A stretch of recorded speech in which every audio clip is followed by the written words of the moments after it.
மனம் இல்லாமல் போயிடும். அப்போ ஜீவனில் எப்போ ஒடுங்கன்னா எப்போ வேணாலும் ஒடுங்கும், எப்போ வேணாலும் ஒடுங்கும். அதனால தான் சொன்னார், சாமி சொன்னார், ஏதாவது இப்போ நான் கொடுத்துருக்கிற வித்தை தூங்கும் சமயத்தில் என்ன நடக்கிறதோ, என்ன கதி நடக்கிறதோ அது தூங்காத சமயத்திலும் செய்தால் அந்த நிலை கிடைக்கும்.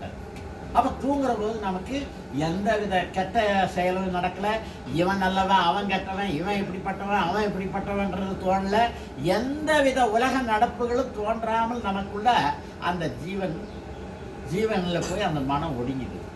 அப்போ அது ஒடுங்குற செயலை தான் ரொம்ப அற்புதமாக சொன்னாங்க அவங்க. அப்போது நமக்கு தேவை இந்த மன ஒடுக்கம் தான். இந்த மனம்தான் உலகத்தை படைக்குது, இந்த மனம்தான் நல்லது கெட்டதை நினைக்குது, இந்த மனம்தான் எல்லாத்தையும் தேடுது, இந்த மனம்தான் சொத்து சுகம் வேணுங்குது, இந்த மனம்தான் 10 புள்ள வேணுங்குது. எல்லாவற்றுக்கும் காரணமாக இருக்கிற இந்த மனதை ஒடுக்குகிற வித்தை தான் சித்த வித்தை. அப்போ இந்த மனதை ஒடுக்கணும்னு சொன்னால் இந்த மனம் அடங்கிச்சுன்னா எல்லாமே அடங்கிடும். அப்போ அந்த மனதை அடக்கிற வேலையை தான் நாம் செய்கிறோம். அப்போ தூங்குற போது அந்த மனம் இல்லை. அப்போ தூங்குற போது என்ன நடக்குது? அப்போ அந்த கதி தானாய் நடக்குது. தானாய் அந்த கதி நடக்கிறதுனால நமக்கு இந்த உலகம் தெரியல. அப்போ தூங்காத சமயத்தில் இது வெளிப்பட்டு வந்து எல்லா காரியத்தையும் செய்யுது.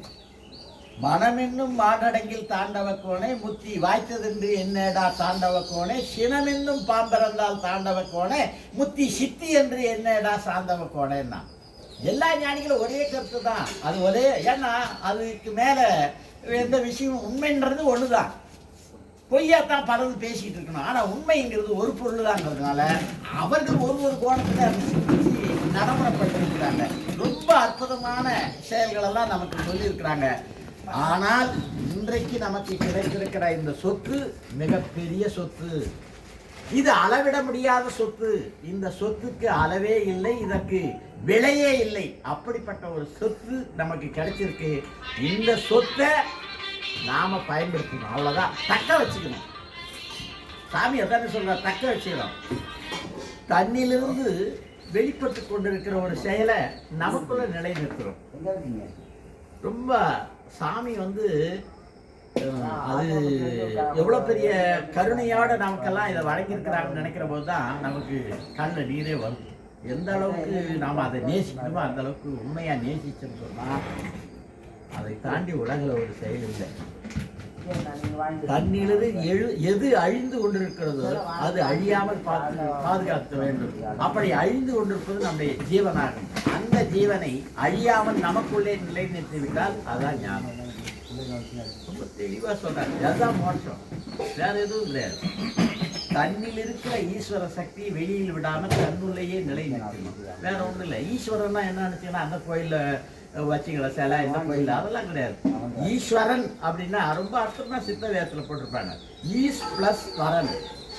ஈஸ் என்றால் ஆளுதல், வரன் என்றால் வல்லமையுடையவர். ஈஸ்வரன் என்றால் நம்மை ஆளுவதற்கும் காப்பாற்றுவதற்கும் வல்லமையுடையவனுக்கு பெயர்தான் ஈஸ்வரன். அந்த ஈஸ்வர சைதன்யத்தினாலே தான் நாம் ஆண்டு கொண்டிருக்கிறோம். நம்மை ஆண்டு கொண்டிருப்பது அந்த ஈஸ்வரனாகும். நம்மை ஆண்டு கொண்டிருப்பதனாலே அதற்கு பெயர் ஆண்டவன். நம்மை இயக்கி கொண்டிருப்பதனாலே அதற்கு பெயர் ஈஸ்வரன், இறைவன். அதான் சித்த வேதத்தில் அருமையாக சொல்லப்பட்டிருக்கு. நம்மை ஆண்டு கொண்டிருப்பதனாலே அதற்கு பெயர் ஆண்டவன், நம்மை இயக்கி கொண்டிருப்பதனாலே அதற்கு பெயர் ஈஸ்வரன், இறைவன். அப்ப அந்த கடவுள் என்ன அப்படின்னு, கடவுள் எதுன்னே தெரியாது வணங்கிட்டு இதே சாமியை சொல்லுவார். கடவுள்னா எதுன்னே தெரியல, எதுக்கு வணங்குற, யாரும் தெரிஞ்சுதானே வணங்கணும் அப்படின்னு போது இந்த கருத்து சொல்றார். கடவுள் என்றால் என்ன? கடம் பிளஸ் உள். கடம் என்றால் சிரசு, தலை. உள் என்றால் உள்ளே. இந்த கடத்துக்குள்ளே ஒரு பொருள் இருக்கிறது. அந்த பொருளுக்கு பெயர் தான் கடவுள். இந்த கடத்துக்குள்ளே இருப்பதனாலே அதற்கு பெயர் கடவுள். நம்மை இயக்கி கொண்டிருப்பதனாலே அதற்கு பெயர் இறைவன். நம்மை ஆண்டு கொண்டிருப்பதனாலே அதற்கு பெயர் ஆண்டவன். வேற ஒன்று இல்லை. அப்படி ஆண்டு கொண்டிருப்பது ஜீவனாகும். அப்படி ஆண்டு கொண்டிருப்பது நம்மிலே இருக்கிற உயிராகும். அந்த உயிரை நமக்குள்ளே நிலைநிறுத்திவிட்டால் மரணமில்லா பெருவாழ்வு.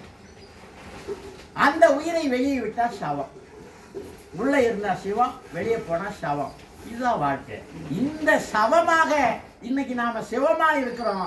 இந்த சிவத்தை வெளியே விட்டுட்டு தான் சவமாக போகக்கூடாதுங்கிறதுனாலதான் இந்த வித்தை. அப்ப இந்த வித்தையை நாம செய்தோம்னா சவமாக மாட்டோம், சிவமாகவே இருப்போம், சதாசிவமாக இருப்போம். அப்படி சதாசிவமாக இருக்கிற ஒரு செயலைத்தான் நமக்கு வித்தையா கொடுத்துருக்கிறாங்க. அவன் அருளால் அவன் தாள் வணங்கு என்று சொன்ன மாதிரி அவன் நம்மகிட்ட இருக்கிற அந்த பொருளை கொண்டு அதை செயல்படுத்தி நாம நிலை பெறணும். அதுக்கான முயற்சி மட்டும் முக்கியமா தேவை. அந்த முயற்சி நீங்க எல்லாரும் பண்ணுங்க.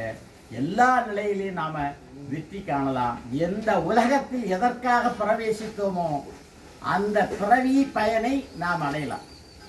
அப்படி அடையறதுக்கான வாய்ப்பை நம்ம சாமி நம்மகிட்ட கொடுத்துட்டாங்க, அப்பா நம்மகிட்ட கொடுத்துட்டார். அதை தக்க வச்சுக்கிற வேலையை மட்டும்தான் நாம செய்யணும். வேற எந்த பொருளும் கூட வராது. பொன் பொருள் நீ சேர்த்தது சொத்து வராது, கட்டின பொண்டாட்டி புள்ள யாருமே வரமாட்டாங்க. ஆனா நமக்குள்ள இருக்கிற இறைவனை நமக்குள்ள நிலைநிறுத்திட்டா நாம இந்த பிறவி பெருமையனை மாற்றி அமைச்சிடலாம், இரவா நிலை பெறலாம்.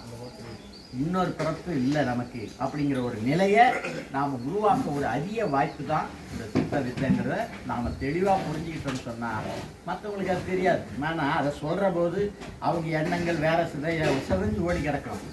ஆனால் நம்ம வித்தியார்த்திகள் முதல்ல தெளிவு அடையணும். இந்த தெளிவு இருந்தால் மட்டும்தான் இந்த வித்தையை நாம் பயணிக்க முடியும்.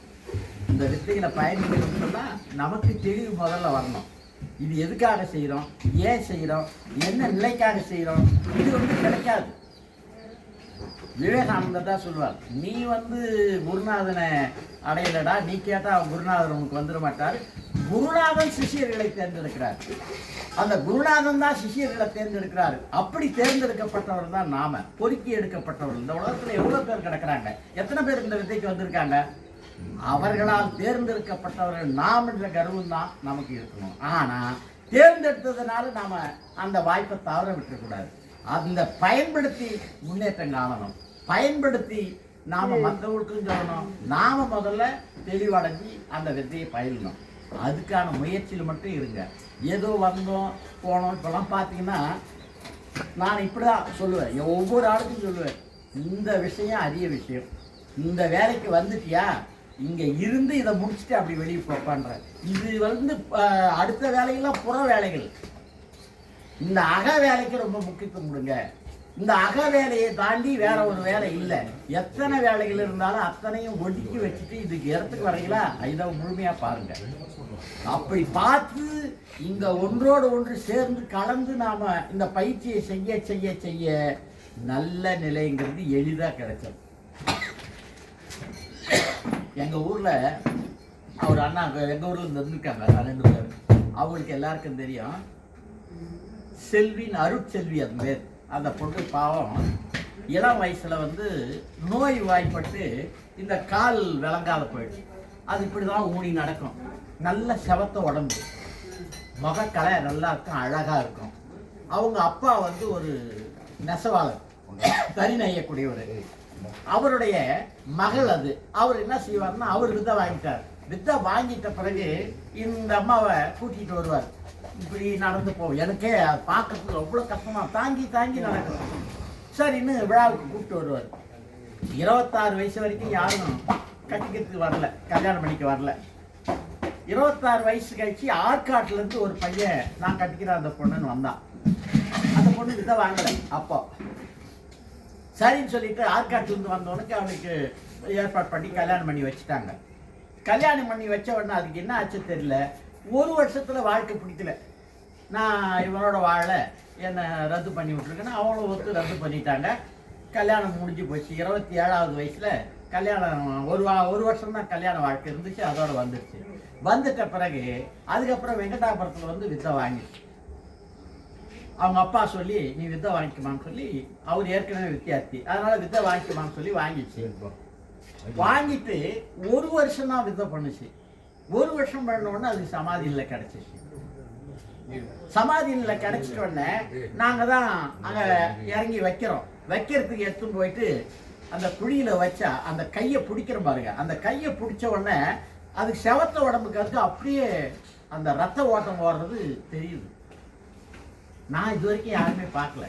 அவ்வளோ அற்புதமா இருந்துச்சு. 1 வருஷம் இந்த பயிற்சி பண்ணதுனாலே அவ்வளோ பெரிய சிறப்பு அதுக்கு கிடைச்சிச்சு. இவரோட மக, சம்பத்தோட மக, அந்த மாதிரி நான் பார்க்கல. அவ்வளோ அற்புதமா இருந்துச்சு பாருங்க அந்த உடம்பு. அப்படி கை பிடிச்சி அப்படி முடிச்சு மட்டும்னா அந்த ரத்த ஓட்டம் போறதே தெரிய அளவுக்கு இருந்தது. அப்புறம் அதை சமாதியாச்சு வச்சுட்டோம். அந்த மாதிரி நிறைய பேர் 2ஆம் இடத்துல ஆயிருக்காங்க. நாங்க பார்த்தது அத்தனை பேருமே அற்புதமான நிலை அடைஞ்சிருக்கிறாங்க. அதனால நாம் அந்த நிலை அடைகிற முயற்சியை செய்யுங்க, இந்த பயிற்சியை செய்யுங்க. இந்த வித்தைக்காக வேண்டி, இந்த வித்தையினுடைய செயலுக்காக வேண்டி, இந்த வித்தை எங்கெல்லாம் இருக்குதோ நாங்க ஓடுறோன்னா அதுதான் அந்த அடிப்படை காரணம், வேற ஒண்ணும் கிடையாது. இத நீங்க தவிர்த்துட்டீங்கன்னு சொன்னா இந்த பிறவி பெரும்பயனை தடுத்தவர்களாவீர்கள். இந்த பிறவி இருப்பது இன்னும் கொஞ்ச காலம் தான். இத கண்மூடி கண் திறக்கிறதுக்குள்ள நம்ம காலம் போயிடும். இதை தக்க வச்சுக்க முயற்சி பண்ணுங்க, வேற ஒண்ணும் நான் சொல்ல வரல. இது தக்க வச்சுக்கிறேன். இதுல படவேடு அதாவது இதை நாம நல்ல தெளிவா புரிஞ்சுக்குங்க. இந்த காலம் நமக்கு கிடைத்திருக்கிற பொற்காலம். இந்த பொற்காலத்தில் பொருள் ஈட்டவோ அல்லது வேறு ஏதாவது செய்யவோ செயல்படவோ மறந்துடுங்க. தேவைக்கேற்ற வாழ்க்கை வாழுங்க. அதுக்காக வாழாதுன்னு சொல்லலை. உன்னுடைய தேவை என்னவோ அந்த தேவைக்காக மட்டும் வாழுங்க. உணவு வேணும், உடை வேணும், இருக்க இடம் வேணும். இதை வரைக்கும் பூர்த்தி பண்ணிக்கிட்டு இருக்கிற காலத்தை இதுக்காக பயன்படுத்தணும்னு சொன்னா நிச்சயம் நாம இலக்கை நோக்கி அடைஞ்ச முடியும். இல்லைன்னு சொன்னா இலக்கை தவற முடியும். பஸ் தவற விட்டதும் தான் திரும்ப அதுக்கு ஒரு பிறவி பறந்து அதை நீ ஓடி அதுக்கு ஏறத்துக்கு ஒரு வழி தேட வேண்டியிருக்கும். இப்ப இருக்கிற வாய்ப்பை தவற விட்டுக்கூடாது. இது ஒரு வாய்ப்பு. இந்த வாய்ப்பை தவற விடாமல் பயன்படுத்திக் கொள்ளுங்கள் என்று சொல்லி வாய்ப்பளித்தமைக்கு நன்றி கூறி முடித்துக் கொள்கிறேன். ஆத்ம நமஸ்காரம்.